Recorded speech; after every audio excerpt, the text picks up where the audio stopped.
एक बार की बात है, पुराने जापान के सबसे बड़े और प्रसिद्ध बौद्ध मठ में एक जवान बौद्ध भिक्षु रहता था, जो कि उस समय के सबसे विख्यात और सम्मानित जैन मास्टर का शिष्य था। वह बौद्ध मठ में जैन मास्टर की सेवा करता और उनसे जैन की शिक्षाएं लेता, वह उनका अभ्यास करता।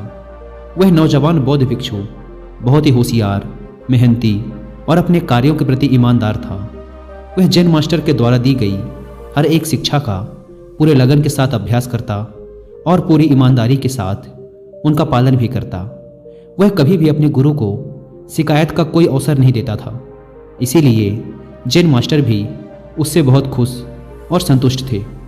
एक दिन जैन मास्टर ने अपने उस शिष्य को एक बहुत ही महत्वपूर्ण काम देने का निर्णय किया। उन्होंने शिष्य को अपने पास बुलाया और उसके हाथों में एक पत्र देते हुए कहा, तुम्हें इस पत्र को जितना जल्दी हो सके क्योटो शहर में रह रहे इसके असली मालिक तक पहुंचाना है। लेकिन याद रहे, किसी भी हालत में यह पत्र तुमसे खोना नहीं चाहिए और ना ही किसी दूसरे व्यक्ति के हाथ लगना चाहिए। इस पत्र का जल्द से जल्द इसके सही मालिक तक पहुंचना बेहद ही आवश्यक है, क्योंकि इसमें हजारों लोगों की जिंदगी और मौत का सवाल है। मास्टर का आदेश मिलते ही वह बिना एक क्षण गवाए अपने काम में लग गया। उसने रास्ते के लिए भोजन लिया, अपनी तलवार उठाई और घोड़े पर सवार होकर निकल पड़ा पत्र को उसके मालिक तक पहुंचाने के लिए। वह अपने घोड़े को तब तक तेजी से दौड़ाता रहा जब तक वह एक बड़ी सी नदी के किनारे नहीं पहुंच गया, जिसे पार करने के लिए एक सकरा सा पुल बना हुआ था। उस पुल के दूसरी तरफ एक समुराई योद्धा अपनी तलवार लिए हुए खड़ा था, जिसने उन पहले 100 लोगों से युद्ध करने की कसम खा रखी थी जो उस पुल को पार करेंगे। अब तक वह वहां से गुजरने वाले 99 लोगों से युद्ध करके उन्हें मौत के घाट उतार चुका था, और अब वह यहां से गुजरने वाले उस 100वें व्यक्ति का बड़ी ही बेसब्री से इंतजार कर रहा था, जिसे युद्ध में मौत की नींद सुलाकर वह अपनी प्रतिज्ञा पूरी कर सके। जैसे ही उस नौजवान बौद्ध भिक्षु का घोड़ा उस पुल पर चढ़ता है, समुराई अपनी गरजती हुई आवाज में बोलता है, तुमने इस पुल पर कदम रख दिया है, इसीलिए अब तुम्हें मुझसे युद्ध करना होगा। अपनी तलवार निकालते हुए समुराई चिल्लाया, मरने के लिए तैयार हो जाओ। अपनी मौत को अपनी तरफ आता देख वो बौद्ध भिक्षु अंदर ही अंदर बहुत डर गया। लेकिन तभी उसे अपने गुरु की बात याद आती है कि पत्र बहुत महत्वपूर्ण है, यह किसी दूसरे व्यक्ति के हाथ नहीं लगना चाहिए। वह समुराई से पत्र की महत्वता के बारे में बताता है और उससे प्रार्थना करता है कि वो उसे उस पत्र को उसके गुरु तक वापस पहुंचा देने दे, और वह वचन देता है कि पत्र वापस करने के बाद वह जरूर उससे युद्ध करने वापस आएगा। समुराई उसकी बात मान लेता है और उसे वापस जाने देता है। पूरे रास्ते भर उस पुल पर हुई घटना के बारे में सोचते सोचते वह कब आश्रम पहुंच जाता है उसे पता ही नहीं चलता। आश्रम पहुंचते ही वह तुरंत जैन मास्टर के पास जाता है और उन्हें सारी घटना कह सुनाता है, इस उम्मीद में कि शायद मास्टर उसकी मदद करेंगे। लेकिन पूरी बात सुनने के बाद मास्टर सिर्फ इतना ही कहते हैं, मेरे पास ऐसा कोई तरीका नहीं है जिससे तुम एक समुराई योद्धा को तलवारबाजी में हरा सको, इसीलिए तुम्हारी मौत तो निश्चित है। लेकिन हाँ, मैं तुम्हें मृत्यु का सामना करने का सबसे अच्छा तरीका जरूर बता सकता हूँ।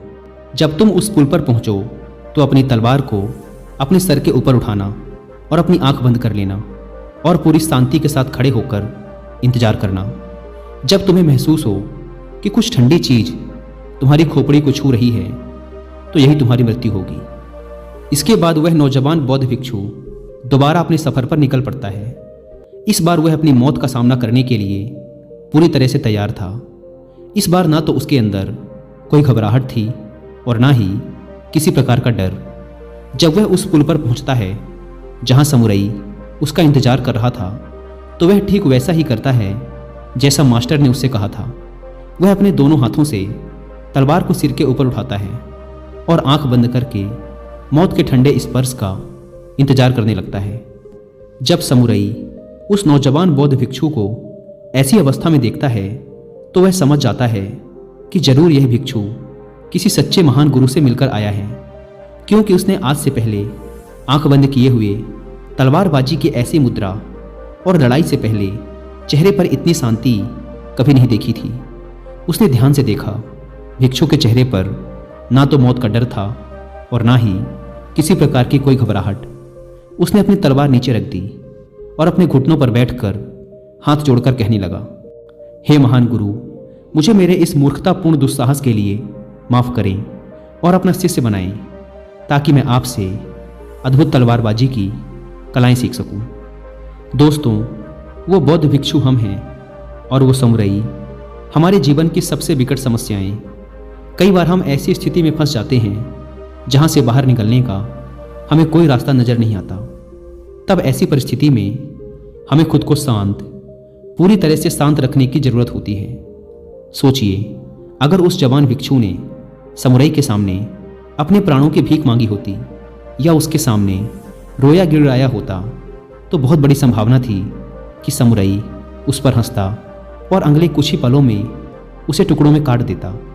या फिर अगर उस भिक्षु ने डर कर, घबराहट और जल्दबाजी में समुराई पर हमला कर दिया होता, तब भी उसका यही परिणाम होता।